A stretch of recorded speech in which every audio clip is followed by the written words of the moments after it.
ಮತ್ತೆ ಅವರ ಪೂರ್ತಿ ಕುಟುಂಬನೂ ಸಹ ಯೋಗದಲ್ಲೇ ತೊಡಗಿರ್ತಕ್ಕಂಥದ್ದು. ಅವರ ಒಂದು ಫೀಡ್ಬ್ಯಾಕ್ ಅನ್ನು ತಿಳ್ಕೊಳ್ಳೋಣ.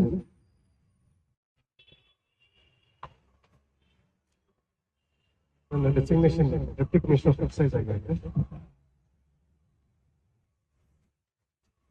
ನಮ್ಮ ತಂದೆ ತಾಯಿಯವರ ಜೊತೆಗೆ ನಾನು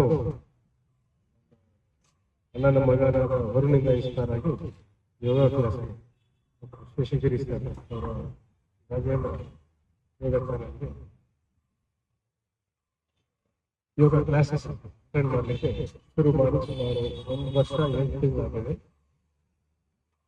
ಪ್ರತಿ ಒಂದು ಡಿಸೀಸ್ ಕಂಡೀಷನ್ಗೆ ಎಲ್ಲದಕ್ಕೂ ಪರಿಹಾರ ಇರುವಂಥದ್ದು ಒಂದೇ ಒಂದು ಮಾರ್ಗ ನನಗಾಗ್ತಿರೋದು ಯೋಗ. ನನಗೆ ಒಂದು ಡಯಾಗ್ನೋಸ್ ಆಯಿತು, ಒಂದು ಸಣ್ಣದಾದ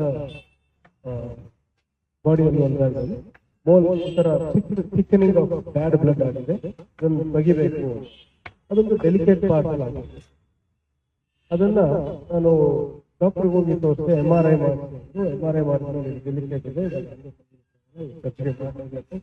ಇದಕ್ಕೆ ಅಡ್ಮಿಷನ್ ಆಗಬೇಕು. ಪೂರ್ಣ ಗುಣಮುಖ ಆಗಬೇಕಂದ್ರೆ 3 days ಬೇಕಾಗ್ತದೆ. ಯೋಗ ಗುರುಜಿ ಅಲ್ಲಿಂದಲೇ ಫೋನ್ ಮಾಡ್ತಾರೆ, ಡೇಟ್ ಫಿಕ್ಸ್ ಮಾಡಿಬಿಡಿ ಅಂತ ಹೇಳಿದ್ರು. ಅದು ಸರ್ಜರಿ ಡೇಟ್ ಫಿಕ್ಸ್ ಮಾಡಿ ಅಂತ ಆ ಡಾಕ್ಟರ್ ಅವರು ಹೇಳಿದ್ರು, ಸರ್ಜನ್. ಯೋಗ ಗುರುಜಿಗೆ ಯಾವುದಕ್ಕೂ ಫೋನ್ ಮಾಡೋಣ ಅಂತ ಮಾಡಿದ್ರು. ಡಾಕ್ಟರ್ ಶೇಷಗಿರಿ ಸರ್ ಹೇಳಿದ್ರು, ಅದೆಲ್ಲ ಮಾಡಬೇಕು ಸರ್, ಸಿಂಪಲ್ ವಿಷಯ, ನಾನು ಕ್ಯೂರ್ ಮಾಡ್ತೀನಿ ಬನ್ನಿ. Within 15 days all the bad blood came out natural. ಅವ್ರು ಹೇಳಿದ್ದು 2 ಅಂಶಗಳು. ನೀಮ್ ಪೌಡರ್ ರಾತ್ರಿ ಹೊತ್ತು 1 ಚಮಚ ಬಿಸಿ ನೀರು, ಬೆಚ್ಚಗಿರೋ ನೀರು ಹಾಕೊಂಡು ಕುಡಿಯಿರಿ. 2 ಬ್ಯಾಡ್ ಬ್ಲಡ್ ಕ್ಯೂರ್ ಮಾಡೋದು, ತೆಗೆಯುವಂಥದ್ದು 2 ಆಸನಗಳು ಹೇಳ್ಬೇಕು.